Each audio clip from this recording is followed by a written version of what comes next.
we explain what alcohol does to your body. This is Michael. He enjoys going out and drinking at the weekend, sometimes a bit more than he should. He's worried that it might be affecting his health. What exactly is alcohol doing to him? Michael knows that alcohol is used to describe beverages containing ethanol. Depending on their amount and volume percentage, some drinks are stronger than others. The intoxicating effects of alcohol are caused by ethanol entering the bloodstream faster than the liver can break it down, thus changing the signals sent from the brain to other parts of the body. This causes the euphoric and relaxed experience of being drunk, but it also has its risks. Lower doses of alcohol cause Michael to lose his sense of balance and ability to make decisions. He might even be sick because alcohol can irritate the stomach and have a negative effect on the inner ear. Higher doses of alcohol are far more dangerous, particularly if consumed regularly, because areas of the brain responsible for breathing, heart rate, and temperature control begin to shut down. Long-term problems can include addiction, liver disease, high blood pressure, and cancer. Alcohol's effect upon the central nervous system can lead to coma and even death. To minimize damage to health and society, each country has its own laws on alcohol, including the amount Michael can drink before driving a vehicle on the road. They may also have guidelines for how much alcohol is safe to drink each day. Michael is glad that he now knows the dangers of alcohol and how it affects his body. So, if you consume alcohol, drink responsibly.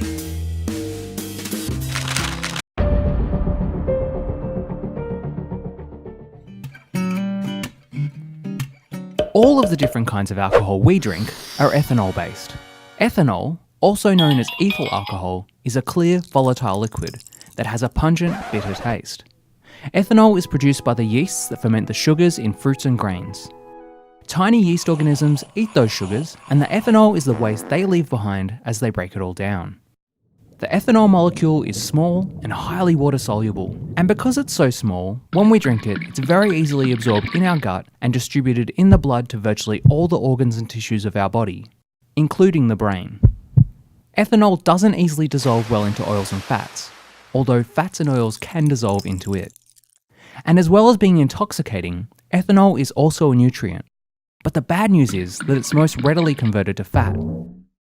And like most nutrients, it's most easily absorbed into our system via the small intestine.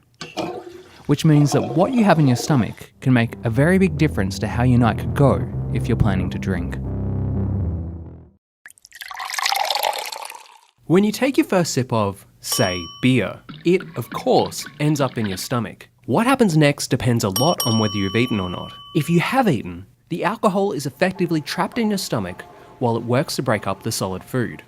Alcohol can be absorbed into the bloodstream through your stomach, but this happens relatively slowly, so your blood alcohol concentration, or BAC, also goes up relatively slowly while it's trapped in there.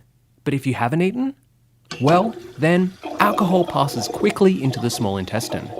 And here it's absorbed into your bloodstream a lot faster, mainly because the small intestine has a much larger surface area. The layer of cells that line the inside of your small intestine is called the epithelium. The epithelium is composed of several different cell types, and together they're organised into little finger-like protrusions called villi, and they're covered by even smaller protrusions called microvilli. The particular cells that absorb nutrients and alcohol are called enterocytes. The presence of villi and microvilli massively increase the surface area to help absorb water and nutrients such as amino acids, sugars, fats, and alcohol out of the small intestine and into blood vessels. Because ethanol is only a small molecule, roughly 3 times as big as a water molecule, it can easily pass through the same channels and pores that water uses to enter the bloodstream. Everything you eat or drink that's absorbed through the digestive tract into the bloodstream goes to your liver first via a special system of veins called the portal system. Within the liver, the portal veins empty into a series of small channels that act like an exchange network, and some ethanol will be metabolized or broken down on the first pass through the liver. The rest is carried with the rest of the blood to the heart through to the lungs for oxygenation before being taken back to the heart and then pumped out through the arterial system to all organs in the body, including the brain, which is where the effects we generally associate with drinking happen.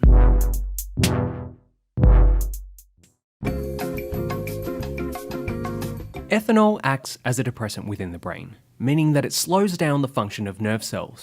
It does this by messing with the brain's neurotransmitters, which it can do because ethanol is such a small molecule that it can pass through the tight capillaries in the brain known as the blood-brain barrier. Neurotransmitters are chemical messengers used by our nervous system to communicate with nerve cells and muscles. There are a number of different types of neurotransmitters, but alcohol mainly affects three: GABA, glutamate, and dopamine. Ethanol increases the effects of GABA, which is an inhibitory neurotransmitter, which means it decreases electrical activity in the brain, slowing it down.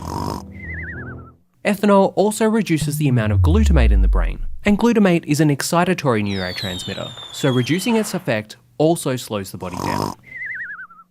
Both of these effects are why after a number of drinks we might have difficulty speaking and poor coordination. And dopamine? Well, you would think that the onset of these effects would signal to most of us to stop drinking. So why do we often end up lining up at the bar for another drink? Ethanol increases the amount of dopamine in the brain's reward center. This increases the feeling of pleasure when we drink. The level of pleasure we derive from drinking is not the same for everyone.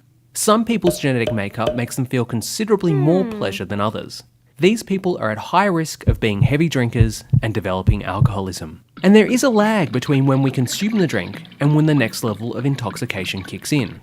So you may still feel fine, or at least think you feel fine, as you ask the bartender for another round. There are also social pressures. You're probably drinking with friends or family and could be trying to impress them, or at least keep up with them, reacting to peer pressure and family or cultural expectations. So, you're feeling pleasure, your inhibitions are lowered, you're reacting to a social pressure to drink, your judgment is impaired, and your body is still 2 drinks behind your enthusiasm. Really, you have to have pretty good self-control not to have just one more drink.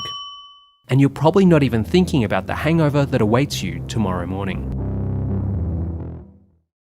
The effects of alcohol obviously increase the more we drink.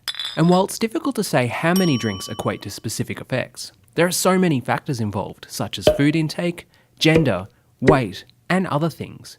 We can approximate effects based on blood alcohol concentration, or BAC. At a BAC between 0.02 to 0.03, perhaps one standard drink, there are very few obvious effects, with only a slight intensification of mood. After 2 to 2.5 drinks, in the first hour, your BAC climbs to about 0.05 to 0.06, and you might experience a feeling of warmth, relaxation, mild sedation, and you're likely to start talking more and feel less inhibited. These effects all happen in the brain's frontal lobe, which is responsible for stopping us from doing and saying socially inappropriate things. When alcohol enters the frontal lobe, it impairs our ability to control our behaviour.